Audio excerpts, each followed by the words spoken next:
تو آج کا میرا موضوع سخن ہے وہ ہے حقوق العباد۔ میرے بھائیوں، اللہ رب العالمین نے ہم سب کو پیدا کیا ہے اور پیدا فرمانے کے بعد اللہ تبارک و تعالی نے ہم پر دو ذمہ داریاں عائد کی ہیں۔ پہلا کیا؟ اللہ کی عبادت کرنا، اور دوسرا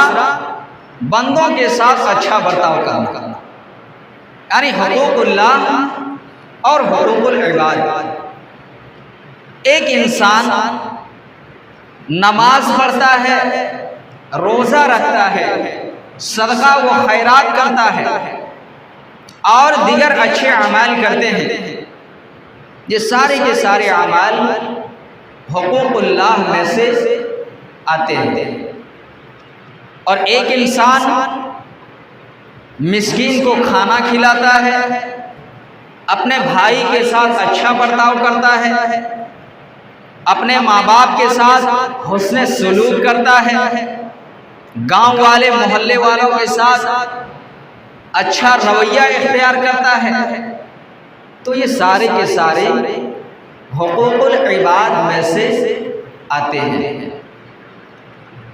میرے بھائیو، اللہ کے نبی صلی اللہ علیہ وسلم فرماتے ہیں کہ اگر ایک انسان کو حقوق اللہ میں یعنی اللہ کی عبادت کرنے میں کچھ کمیاں آ جائے، صحیح سے نماز نہیں پڑھ پاتا ہے یا صحیح سے روزہ نہیں رکھ پاتا ہے، جو معاملہ بندے اور اللہ کے درمیان ہوتا ہے، اللہ تبارک و تعالی چاہے گا تو آپ کو معاف فرما سکتا ہے اگر کچھ کمی آ جائے۔ لیکن نبی صلی اللہ علیہ وسلم فرماتے ہیں کہ اگر ایک انسان کسی بندے کو حق کو مارا ہے، کسی کی جگہ زمین کو ہڑپ لیا ہے، یا پھر یتیموں کے ساتھ مسکینوں کے ساتھ اچھا برتاؤ نہیں کرتا ہے، تو نبی صلی اللہ علیہ وسلم فرماتے ہیں کہ اللہ رب العالمین ایسے لوگوں کو معاف نہیں فرمائے گا۔ حقوق العباد کا تعلق جو ہے وہ بڑا خطرناک ہے۔ انسان اس دنیا میں رہ کر کے ہی حقوق العباد کی درستگی کر لے، ورنہ مرنے کے بعد اللہ رب العالمین کی پکڑ سے نہیں بچا سکتا ہے کوئی بھی۔ میرے بھائی، نبی اکرم صلی اللہ علیہ وسلم کی زندگی جب ہم اور آپ پڑھتے ہیں، کتابوں کا مطالعہ کرتے ہیں، تو ہمیں معلوم ہوتا ہے کہ نبی صلی اللہ علیہ وسلم کو اللہ تبارک و تعالی نے 40 سال کے بعد نبوت سے سرفراز کیا، یعنی 40 سال سے پہلے نبی صلی اللہ علیہ وسلم ایک عام انسان تھے، لیکن 40 سال پورے ہونے سے پہلے نبی صلی اللہ علیہ وسلم نے یہ بتا دیا ہے کہ ایک انسان کو دوسرے انسان کے ساتھ کیسا معاملات رکھنا چاہیے، کس طریقے سے برتاؤ کرنا چاہیے۔ اللہ کے نبی صلی اللہ علیہ وسلم جب دیکھتے تھے لوگوں کو کہ اللہ کو چھوڑ کر کے یہ لوگ دوسروں کی عبادت کرتے ہیں، تو اللہ کے نبی صلی اللہ علیہ وسلم ان کی اس عبادت میں شامل نہیں ہوتے،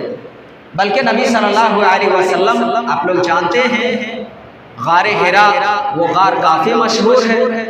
اللہ کے نبی صلی اللہ علیہ وسلم نبوت سے پہلے ہی اس غار میں جا کر کے کئی دنوں تک زندگی گزارا کرتے ہیں۔ کس لیے؟ دیکھتے تھے دنیا کے اندر برائیاں ہی برائیاں ہیں، تو اللہ کے نبی صلی اللہ علیہ وسلم ان برائیوں سے بچنے کے لیے غار حرا میں چلے جاتے، لیکن اللہ کے نبی صلی اللہ علیہ وسلم کو ابھی تک معلوم نہیں ہے کہ عبادت کیسے کرنا چاہیے، کس طریقے سے کرنا چاہیے، کس کی عبادت کرنا چاہیے۔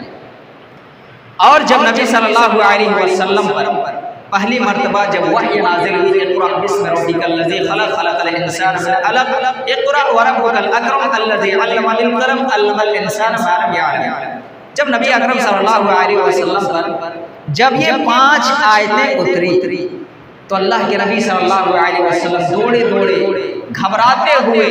اپنے گھر پہنچتے ہیں، اپنی بیوی حضرت خدیجہ رضی اللہ عنہا سے کہتے ہیں، اے خدیجہ مجھے گھبراہٹ ہو رہی ہے، مجھے میرے جان کا خطرہ محسوس ہو رہا ہے۔ تو حضرت خدیجہ رضی اللہ عنہ جانتے کیا جواب دیتے ہیں؟ اے محمد ابن عبداللہ، اے میرے شوہر، اللہ رب العالمین آپ کو ہلاک نہیں کرے گا، آپ کیوں ڈر رہے ہیں؟ آپ اتنا فکر مت کیجئے، اللہ رب العالمین آپ کو کبھی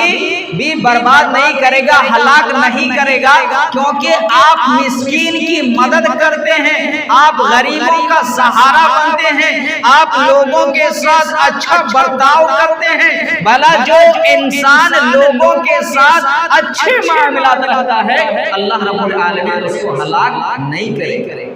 گویا کہ نبی صلی اللہ علیہ وسلم رسول بننے سے پہلے ہی اللہ کے نبی صلی اللہ علیہ وسلم نے اپنی امت کو بتا دیا تھا کہ لوگوں کے ساتھ کیسا برتاؤ کرنا ہے، حقوق العباد کیسے نبھانی ہے، نبی صلی اللہ علیہ وسلم نے بتا دیا۔ میرے بھائیو، ایک انسان کو کامیاب ہونے کے لیے حقوق اللہ بھی ضروری ہے اور حقوق العباد بھی ضروری ہے، یعنی آپ کو نماز بھی پڑھنی ہے، روزہ بھی رکھنا ہے، صدقہ و خیرات کرنا ہے، اور بندوں کے ساتھ اچھے معاملات بھی کرنی ہے، ورنہ آپ کامیاب نہیں ہوں گے۔ آپ لوگوں کے ساتھ خوب اچھے برتاؤ رکھیں، اور اللہ کے ساتھ آپ اچھا برتاؤ نہیں رکھتے ہیں، اللہ رب العالمین نے جو ہم پر ذمہ داریاں عائد کی ہیں اس ذمہ داری کو نبی نہیں نبھا رہے ہیں، ہم اور آپ کامیاب نہیں ہوں گے۔ یا پھر آپ بہت متقی ہیں، بہت پرہیزگار ہیں، شرافت آپ کے چہرے سے جھلک رہی ہے، لٹک رہی ہے، لیکن اگر آپ حقوق العباد میں اگر آپ کمی کر رہے ہیں، آپ جنت میں نہیں جا سکتے۔ جنت میں جانے کے لیے آپ کو دونوں چیزیں کرنی ہوں۔ اللہ رب العالمین فرماتا ہے وَإِذْ قُلْنَا لِلْمَلَائِكَةِ اسْجُدُوا لِآدَمَ فَسَجَدُوا إِلَّا إِبْلِيسَ، جب اللہ نے حضرت آدم علیہ السلام کو بنایا اور تمام فرشتوں سے کہا کہ آدم علیہ السلام کو سجدہ کرو، سارے کے سارے فرشتے نے حضرت آدم علیہ السلام کو سجدہ کیا، لیکن فرشتے نے انکار کر دیا۔ کیا کہا؟ خلقتنی من نار وخلقتہ من طین، تو نے مجھے آگ سے پیدا کیا ہے اور ان کو مٹی سے پیدا کیا ہے، ہم اس کی عبادت کیوں کریں بھائی؟ کیوں ہم ان کی عبادت کریں؟ ہم ان سے افضل ہیں۔ بھلا افضل چیز کسی معمولی چیز کو سجدہ کرتا ہے، اللہ نے اس کو ہمیشہ کے لیے مردود قرار دے دیا۔ کیوں؟ حقوق العباد اچھی طریقے سے نہیں نبھائے، ورنہ ابلیس اللہ رب العالمین کی کافی زیادہ عبادت کرتے تھے، لیکن اللہ نے جب ان کو حکم دیا کہ میرے بندے کو سجدہ کرو، ابلیس نے سجدہ کرنے سے انکار کر دیا۔ ادھر حقوق اللہ پر خوب زیادہ محنت کر رہے ہیں، اللہ کی عبادت کر رہے ہیں، لیکن حقوق العباد میں کمی کر رہے ہیں، کوتاہی کر رہے ہیں۔ اللہ رب العالمین نے ان کو ہمیشہ ہمیشہ کے لیے مردود قرار دیا۔ اللہ رب العالمین قرآن مجید کے اندر ارشاد فرماتا ہے وَاعْبُدُوا اللَّهَ وَلَا تُشْرِكُوا بِهِ شَيْئًا، اے لوگو اللہ کی عبادت کرو، وَلَا تُشْرِكُوا بِهِ شَيْئًا، اور اللہ کی عبادت میں کسی اوروں کو شریک مت ٹھہراؤ۔ جہاں اللہ تبارک و تعالیٰ نے اپنی عبادت کرنے کا حکم دیا ہے، جہاں حقوق اللہ کو سمجھایا ہے کہ ایک انسان پر کیا ذمہ داری عائد ہوتی ہے، جہاں اللہ رب العالمین فرماتا ہے وَاعْبُدُوا اللَّهَ وَلَا تُشْرِكُوا بِهِ شَيْئًا، کہ تم اللہ کی عبادت کرو اور اللہ کی عبادت میں کسی اوروں کو شریک مت ٹھہراؤ۔ وہیں اللہ تبارک و تعالیٰ نے فوراً ارشاد فرمایا وَبِالْوَالِدَيْنِ إِحْسَانًا، اور والدین کے ساتھ بھی اچھا سلوک کرنا ہے۔ اللہ نے جہاں فرمایا کہ حقوق اللہ کیا ہے، اللہ کی عبادت کیسے کرنی ہے، وہیں فوراً بتایا کہ حقوق العباد پر بھی آپ کو عمل کرنا ہے، یعنی ماں باپ کے ساتھ اچھا برتاؤ کرنا ہے۔ اس دنیا کے اندر اللہ رب العالمین کی عبادت کرنے کے بعد اللہ تبارک و تعالیٰ نے ماں باپ کے مقام و مرتبے کو اتنا بلند کیا ہے کہ اللہ نے اپنی عبادت کے بعد والدین کے ساتھ بھی حسن سلوک کرنے کا حکم دیا ہے۔ اور یہی نہیں، اللہ رب العالمین فرماتا ہے وَبِذِي الْقُرْبَى، اپنے رشتے داروں کے ساتھ بھی اچھا برتاؤ کرنی ہے، یعنی ہم اور آپ اللہ کی عبادت کر لیے، خوب نماز پڑھ لیے، خوب روزے رکھ لیے، لیکن ہم والدین کے ساتھ اچھا برتاؤ نہیں کرتے ہیں، حقوق العباد میں کوتاہی کر رہے ہیں، یا ہم اپنے والدین کے ساتھ اچھا برتاؤ کرتے ہیں لیکن ہم اپنے رشتے داروں کے ساتھ اچھا برتاؤ نہیں کرتے ہیں۔ وَبِذِي الْقُرْبَى، اگر ہم رشتے داروں کے ساتھ اچھا برتاؤ نہیں کرتے ہیں، ہم اور آپ اللہ رب العالمین کے یہاں کامیاب نہیں ہو سکتے ہیں، بلکہ کامیاب ہونے کے لیے اللہ رب العالمین کیا فرماتا ہے وَبِذِي الْقُرْبَى، آپ کو رشتے داروں کے ساتھ بھی اچھا برتاؤ کرنی ہے، وَبِذِي الْقُرْبَى وَالْيَتَامَى، اور مسکینوں کے ساتھ بھی اچھا برتاؤ کرنا ہے۔ دیکھ رہے ہیں اس سورت کے اندر اللہ تبارک و تعالیٰ نے 10 چیزوں کا ذکر کیا ہے، اور 10 چیزوں میں سے صرف ایک اللہ تبارک و تعالیٰ نے اپنا حق بیان کیا، کیا؟ وَاعْبُدُوا اللَّهَ وَلَا تُشْرِكُوا بِهِ شَيْئًا، اللہ کی عبادت کرو، اس کی عبادت میں اوروں کو شریک مت ٹھہراؤ، اور ایک کو چھوڑ کر کے اور جو 9 چیزوں کا جو ذکر کیا ہے وہ اللہ رب العالمین نے بندے کے تعلق سے بیان کیا ہے۔ کیا؟ والدین کے ساتھ احسان کرنا پہلی چیز، وَبِذِي الْقُرْبَى، اپنے رشتے داروں کے ساتھ اچھا برتاؤ کرنا، وَالْيَتَامَى، اور مسکینوں کے ساتھ بھی اچھا برتاؤ کرنا۔ نبی اکرم صلی اللہ علیہ وسلم نے یتیم کو زیادہ سے زیادہ خیال رکھنے کے لیے کہا ہے۔ اللہ رب العالمین نے اس آیت کریمہ کے اندر فرماتا ہے وَالْيَتَامَى، اور مسکین اور یتیموں کے ساتھ بھی اچھا برتاؤ کرنی ہے۔ نبی صلی اللہ علیہ وسلم فرماتے ہیں جو شخص یتیم کی پرورش کرتا ہے، جو شخص یتیم کی کفالت کرتا ہے، جو شخص یتیم کے دیکھ ریکھ کرتا ہے، اللہ کے نبی صلی اللہ علیہ وسلم فرماتے ہیں کل قیامت کے دن میں، یعنی اللہ کے نبی صلی اللہ علیہ وسلم کہہ رہے ہیں کل قیامت کے دن میں اور جو شخص یتیم کی کفالت کرتا ہے، یتیم کی پرورش کرتا ہے، کل قیامت کے دن میں اور وہ ایسے رہوں گا جیسے ہماری یہ 2 انگلیاں ہیں، یعنی اللہ کے نبی صلی اللہ علیہ وسلم نے یتیم کی کفالت کرنے پر، یتیم کی پرورش کرنے پر زور دیا ہے، اور یتیم کی پرورش کرنے والوں کی فضیلت کو بیان کیا ہے۔ کیوں؟ کیونکہ اللہ کے نبی صلی اللہ علیہ وسلم کو معلوم ہے کہ ایک یتیم کو اس دنیا کے اندر زندگی گزارنا کتنا زیادہ مشکل ہے، اسی لیے اللہ کے نبی نے اس کی فضیلت کو بیان کیا ہے۔ اللہ کے نبی صلی اللہ علیہ وسلم خود ایک یتیم تھے، جب آپ ماں کے پیٹ میں ہیں، والد کا انتقال ہو چکا ہے، والد اس دنیا سے جا چکے ہیں، آپ صلی اللہ علیہ وسلم کی والد محترم کا انتقال ہو چکا ہے۔ جب آپ کی عمر 6 سال کی ہوتی ہے، جب آپ 6 سال کو پہنچتے ہیں، آپ کی والدہ بھی اس دنیا سے چلی جاتی ہے، آپ کی والدہ محترمہ کا انتقال ہو جاتا ہے، اسی لیے اللہ کے نبی صلی اللہ علیہ وسلم کو معلوم ہے کہ ایک یتیم کی زندگی گزارنا کتنا زیادہ مشکل ہے، اس لیے نبی صلی اللہ علیہ وسلم نے کہا کہ یتیم کی پرورش کرنے والا میں، اور جو یتیم کی پرورش کرتا ہے کل قیامت کے دن ایسے رہوں گا جیسے ہماری یہ 2 انگلیاں۔ اللہ کے نبی صلی اللہ علیہ وسلم نے ایسے انگلیوں کو ملا کر کے دکھا دیا۔ وَالْيَتَامَى وَالْمَسَاكِينَ، اور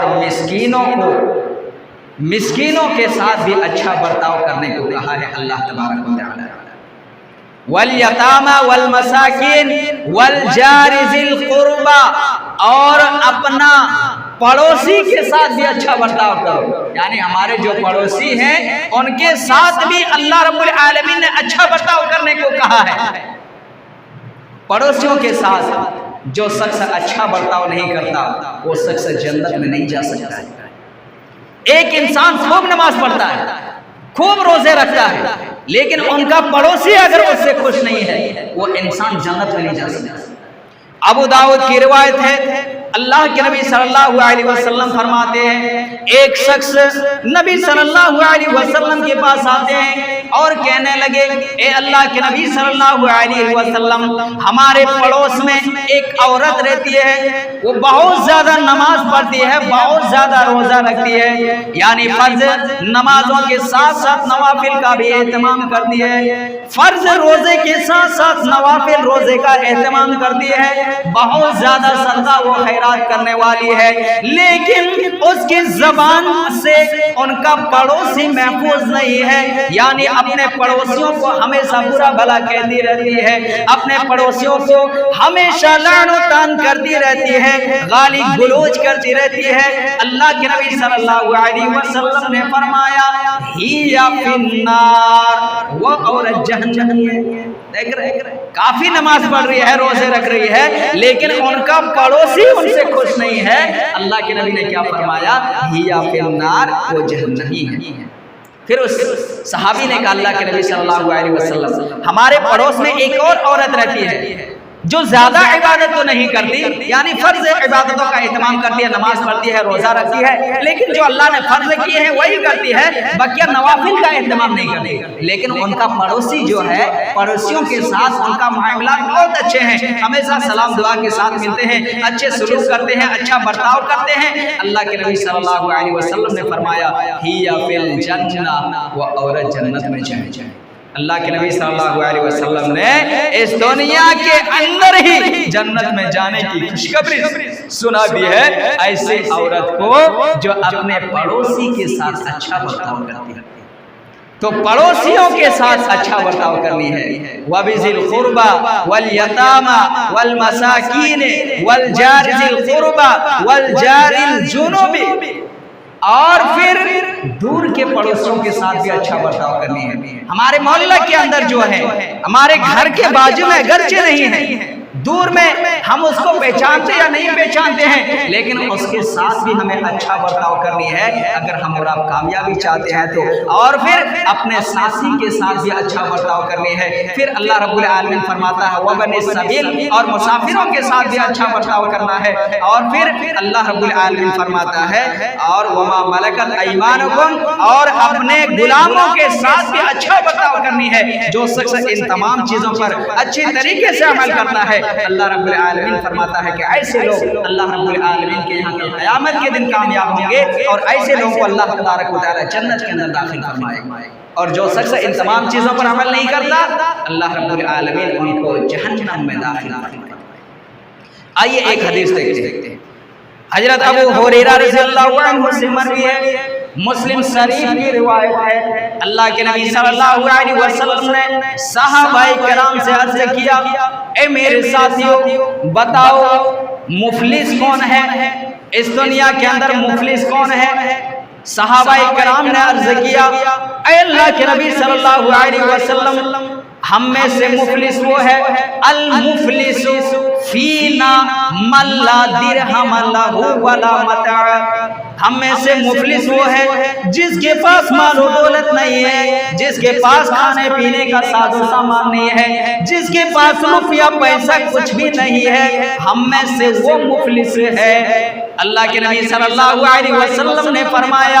مفلس وہ نہیں جس کے پاس کھانے پینے کا سامان نہیں ہے، مفلس وہ نہیں جس کے پاس روپے پیسے نہیں ہیں، بلکہ اللہ کے نبی صلی اللہ علیہ وسلم نے فرمایا ان المفلس، مفلس وہ ہے ان المفلس من امتی یاتی یوم القیامہ، بلکہ مفلس وہ ہے ہماری امتوں میں سے، مفلس وہ ہے جو قیامت کے دن اس حال میں آئے گا یاتی یوم القیامت بصلاۃ وصیام وزکات، بلکہ میری امت میں مفلس وہ ہیں جو قیامت کے دن بہت زیادہ نیکیاں لے کر کے آئیں گے، جو بہت زیادہ نماز لے کر کے آئیں گے، جو بہت زیادہ صدقہ و خیرات لے کر کے آئیں گے، لیکن اس کے ساتھ ساتھ انہوں نے کسی کو گالی دیا ہوگا، کسی کو مارا ہوگا، کسی پر جھوٹا الزام لگایا ہوگا۔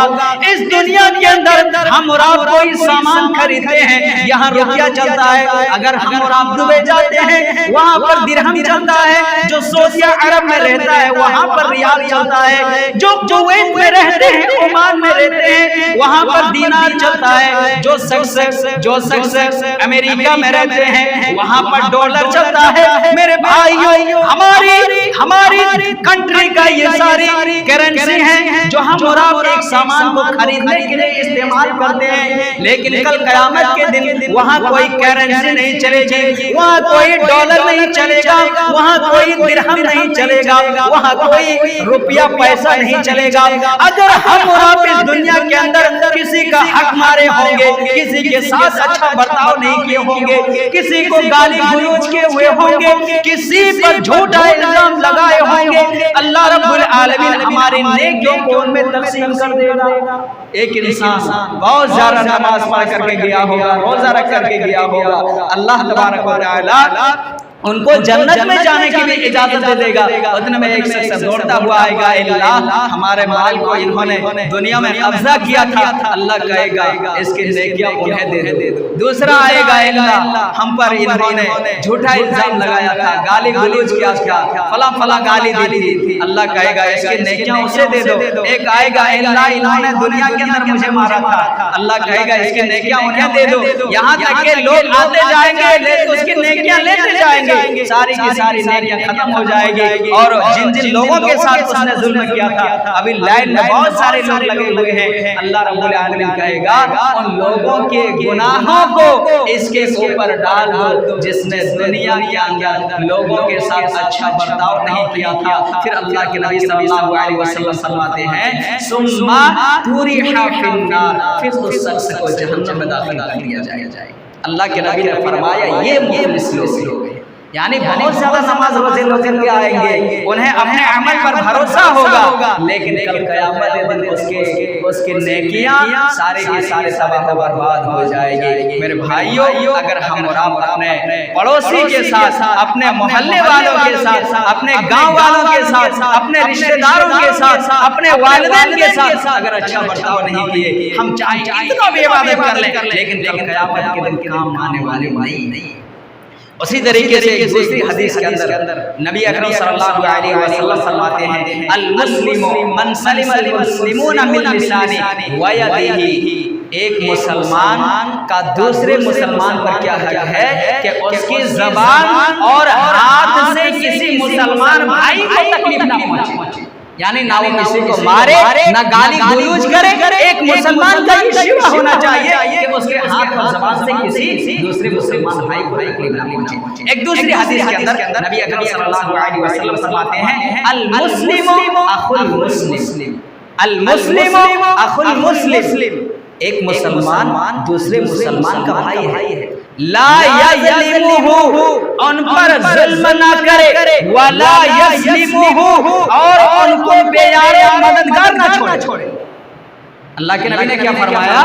ایک مسلمان دوسرے مسلمان کا بھائی ہے اور نہ وہ اس پر ظلم کرے اور نہ ظلم کرنے کے لیے کسی کو چھوڑے، یعنی اپنے بھائی کی وہ ہر حال میں مدد کرے۔ ایک مسلمان کا یہ پہچان ہونا چاہیے، ایک مسلمان کا یہ شیوا ہونا چاہیے۔ میرے بھائیو، یہ تمام قرآن احادیث سے کیا پتہ چلا کہ اپنے پڑوسی کے ساتھ، اپنے گاؤں والوں کے ساتھ، اپنے رشتہ داروں کے ساتھ، یہاں تک کہ سارے کے سارے مخلوق کے ساتھ اچھا برتاؤ کرنی ہے، ان کی مدد کرنی ہے۔ اگر ہم اور دنیا میں کامیاب چاہتے ہیں اور آخرت میں کامیابی چاہتے ہیں تو سارے کے سارے لوگ ہمیں ایک ساتھ مل جل کر کے چلنا ہوگا، انشاءاللہ ہم کامیاب ہو جائیں گے۔ لیکن لوگوں کی مدد کیسے کریں؟ تھوڑا بڑا کر کے مدد کرنا ہے۔ کون کسے کس چیز کی ضرورت پڑتی ہے؟ اگر ہمارے بس میں ہے تو لوگوں کی مدد کرنی ہے، آپ کو پتہ کر لینی ہے، اس کے بعد آپ ان کی مدد کر رہے ہیں، ورنہ آپ مدد کرنے جائیں گے کہیں ایسا نہ ہو کہ آپ انہیں مصیبت میں پھنسا سکتے ہیں۔ وقت ہو چکا ہے، ایک تھوڑا سا آپ مثال سمجھ لیجیے کہ لوگوں کو کس طریقے سے مدد کرنی ہے، تھوڑا چھوٹا جیسا ہے، لوگوں کو کس طریقے سے مدد کرنی چاہیے۔ آپ پہلے ان کے حالات کو دیکھیں، پہلے پتہ کریں پھر مدد کریں، ورنہ کہیں ایسا نہ ہو کہ آپ مدد کرنے جائیں گے اور انہیں مصیبت میں ڈال دو گے۔ سنیے تھوڑا سے، مان لیجیے ایک شخص سفر کر رہا ہے، ایک شخص سفر کر رہا ہے، بھائی تھوڑا منٹ، زیادہ نہیں ہے، ایک شخص سفر کر رہا ہے، مثال کے طور پر لے لیجیے آدمی وارنگل سے سفر کر رہا ہے، ٹرین میں بیٹھا وارنگل سے، اور وارنگل کے بعد منچریال میں ڈائریکٹ گاڑی ہوتی ہے، بیچ میں کون سا اسٹیشن پڑا؟ پیدا پلی، جو تھوڑا چھوٹا اسٹیشن ہے، جو وہاں کچھ گاڑیاں نہیں رکتی ہیں، وہاں کچھ گاڑیاں ہیں، کچھ گاڑیاں نہیں رکتی، ہم جو گاڑی والی ہے تو اسی کا میں مثال دے رہا ہوں، تو کچھ گاڑیاں نہیں رکتی ہیں۔ ایک بیچارے شخص نے سفر شروع کیا وارنگل سے، ان کو اترنا تھا پیدا پلی میں، لیکن وہاں وہ گاڑی رکتی نہیں۔ کسی نے مشورہ دیا کہ بھائی صاحب یہ گاڑی پیدا پلی میں نہیں رکتی ہے، لیکن ہاں اتنا ضرور بات ہے کہ اس جگہ پر گاڑی تھوڑی سی سلو ہو جاتی ہے، تم ایسا کرنا اسٹیشن جیسے ہی پہنچنا رہے گا، آپ گیٹ پر چلے جانا، گاڑی جیسے سلو ہوگی آپ اتر جانا، لیکن اترنے کے بعد فوراً آپ کو کھڑا نہیں ہو جانا ہے، بلکہ تھوڑی دور تک دوڑنا ہے تاکہ آپ صحیح سلامت اتر جائیں گے۔ اگر وہیں کھڑے رہ گئے تو آپ گر سکتے ہیں۔ آپ لوگ ٹرائی کیے ہوگا کہ اگر آپ چلتی گاڑی سے اگر آپ اتریں گے کسی بھی گاڑی میں تو آپ کو تھوڑا دوڑنا ہوگا، جا کر آپ صحیح طریقے سے اتر پائیں گے، ورنہ اگر آپ وہیں کھڑے رہنا چاہیں گے آپ گر جائیں گے۔ لوگوں نے ٹرین کے اندر بیٹھے ہوئے لوگوں نے مشورہ دیا کہ ہاں بھائی ایسے ہی کریں گے، جیسے وہ قریب پہنچیں گے اسٹیشن کا، اتر کر کے تھوڑا سا دوڑ دیں گے۔ اب اسٹیشن پہنچ گیا، اسٹیشن جیسے ہی پہنچنے والا تھا وہ بیچارہ اسٹیشن کے قریب گیٹ کے قریب آ گیا اور اتر دیا۔ اترنے کے بعد تھوڑی دیر دوڑنے لگا، جس طریقے سے ٹرین میں بیٹھے ہوئے لوگوں نے کہا کہ تھوڑی دیر دوڑنا ہے نا، جا کے پائیں گے، وہ دوڑنے لگا، لیکن دوڑتے اتنا تیز دوڑ دیا کہ دوڑتے آگے والے گیٹ کے پاس گیا۔ اب جو ٹرین میں جو لوگ بیٹھا ہوا تھا ان لوگوں نے سوچا اس بیچارے کو مدد کی ضرورت نہیں ہے، کہیں ٹرین پکڑنا تو نہیں چاہتا ہے اور ٹرین کی اسپیڈ بڑھ رہی ہے، ایسا کرتے اس کو پکڑ کے چڑھا دیتے۔ یعنی جو کسی طریقے سے اترا تھا بیچارہ، اب چلتے آگے والے ٹرین گیٹ کے پاس گیا، گیٹ کے پاس، اب دو آدمیوں نے وہاں سے پکڑ کر کے کھینچا اور ٹرین میں چڑھا دیا۔ اب جب ٹرین میں چڑھا دیا تب لوگوں نے کہا کہ آپ کی قسمت بھائی بہت اچھا ہے، اس جگہ پر ٹرین نہیں ہے، آپ کی قسمت اچھی تھی کہ آپ نے ٹرین کو پکڑ لیا، ہم لوگوں نے آپ کی مدد کر دی، آپ ٹرین پکڑ لیا۔ اب اس نے کہا رے بھائی کیا بتاؤں یار آپ لوگوں کو، بڑی مشکل سے میں اترا تھا اور زبردستی پکڑ کر تم لوگوں نے مجھے پھر چڑھا دیا۔ تو اس سے کیا پتا چلا کہ مدد کرنے کے لیے پہلے حالات کو جان لیں، ویسے کا مدد نہ کریں، ورنہ بیچارے کہیں مشکل میں پڑ سکتے ہیں۔ جس طریقے سے وہ بیچارہ کسی طریقے سے گزرا تھا اتنا تیز دوڑا، آگے تک پہنچ گیا، لوگوں نے پھر سے چڑھا دیا۔ تو ان تمام واقعات سے کیا چلا سے کیا پتا چلا ایک دوسرے کی مدد کرتے رہنی ہے، ایک دوسرے کے ساتھ اچھا بچاؤ کرتے رہنی ہے۔ اگر ہم دنیا اور آخرت میں کامیابی چاہتے ہیں تو حب اللہ اور حب العباد کو سمجھنی ہے، یعنی اللہ کی عبادت کرنی ہے اور اللہ کے ساتھ آپسی معاملات بھی اچھا رکھنا ہے، تب جا کر ہم دنیا میں اور آخرت میں کامیاب ہو سکتے ہیں۔ آخر میں اللہ دعا ہے ہم تمام مسلمان ایک دوسرے کے دل میں بھائی چارگی پیدا فرما دے، ہم تمام مسلمانوں کو ایک دوسرے کے ساتھ جیسا رہنا چاہیے ویسے رہنے کی توفیق عطا فرما۔ ہم تمام مسلمانوں کو پنج وقت پاکے سچے نماز بند بنا۔ اس دنیا میں جو مسلمان پریشان ہیں ان کے پریشانی دور فرما، جو بیمار ہیں انہیں شفا عاجلہ عطا فرما، جو قرضدار ہیں ان کی قرض سے ادائیگی عطا فرما، اور جب ہمارا کام ہو تو ایمان کی حالت میں ہو۔ آمین آمین علیہ السلام علیکم ورحمۃ اللہ وبرکاتہ۔